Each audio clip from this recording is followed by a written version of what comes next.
question for the CPD Jukebox is, how do I get my class to think for themselves? Well, I think there's three things to think about when it comes to getting them to think for themselves. One is that you need to get them to want to think for themselves. It's quite easy in school when it's all about passing exams and learning facts and learning what's in the test and playing the game of guess what's in the teacher's head, that children don't need to think for themselves. They just need to sit there and be passive enough in order to be able to learn, to know, to remember, to regurgitate, and then to move on. So there's not a great deal of incentive to get them to want to think for themselves. So the starting point is moving beyond that. And there's a number of things there. When I wrote the book that this is the cover to, Essential Motivation in the Classroom, years ago, the starting point for getting children motivated from the inside to want to think for themselves was what we used to call then the whiff, what's in it for me. So how will your students, your children, benefit from thinking for themselves about the topic, about the subject that you're covering, but also more generally? Thinking for themselves. Who are the great thinkers? Who are the people who have succeeded by and achieved by thinking for themselves? How can you share the stories of that? What about during the pandemic, the extent to which children had to learn to think for themselves and think independently, and those who were able to do that were more successful, dealt better with the chaos and with the uncertainty of it all, compared to those who were just sitting there waiting to be told what to do and expecting things to be certain and things to be sorted out for them. So the more you can talk up the idea of independent thinking, of thinking for themselves, and share stories and model it and show how it can, and celebrate it as well. So when a student comes up with an answer or comes up with a response that you weren't expecting, rather than because it wasn't the one in your head, dismissing it, to actually value it, to think about it, to reflect on it, to ask where it came from, to really hold up the idea that young people can think for themselves, and that's so. Not only is it okay, it's actually a really good thing to do. So what's in it for me? How will I benefit from the thinking? Celebrate it, look for it, seek it out, highlight it, and model it yourself. Another way of getting them to think for themselves is to stop thinking for them.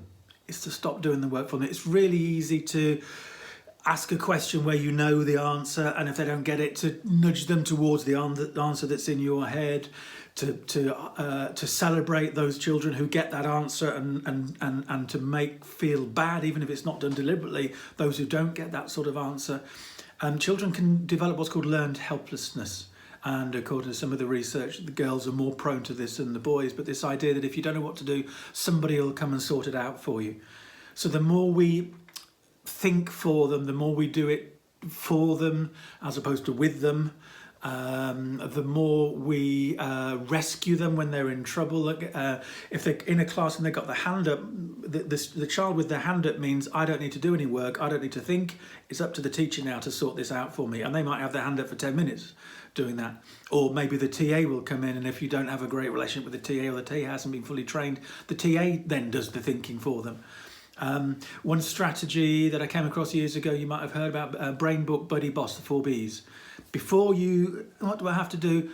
Think about it for yourself. Brain. Book, is it in the book or is it on the board? Buddy, asking a friend, asking a colleague, asking a peer.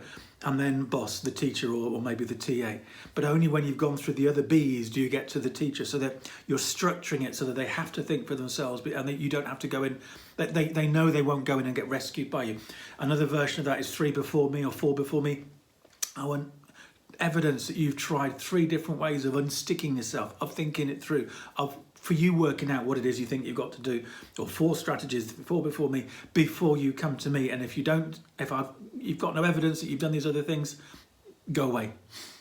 And then until you do. And the third thing to think about when it comes to getting them to think for themselves, it's about the nature and the quality of the questions that you ask. If you're forever asking closed, knowledge-based, memory-related sorts of questions, then it's memory is what you're going to get and knowledge is what you're going to get, which isn't necessarily anything to do with the thinking. So if you change the questions to more open questions, an example would be, rather than asking them a question and expecting an answer, give them an answer and ask them for 5 questions, which will have that answer as the answer. So you're coming at it in a totally different sort of way, or asking questions without any answers, or asking questions that have lots of different answers. or just coming at things in a. I can ask a class, what were the causes of World War One, because we've done that in the lesson. Or I could say, why didn't World War One happen in 1913? Why didn't it start in 1912? You're interrogating the same knowledge, but they do have to reframe it and rethink it and reposition themselves in order to get the answer. And what you find with these more open and more challenging sorts of questions is they'll say things like, my brain hurts. And I don't hear children say, my brain hurts, when they're just going through the rote learning, the memory, the knowledge, the learning new stuff. But when you really get them to twist and flick their brains with things like the thunks, is a broken down car parked, all those sorts of things, then you really hear them thinking, and you hear them saying, my brain hurts.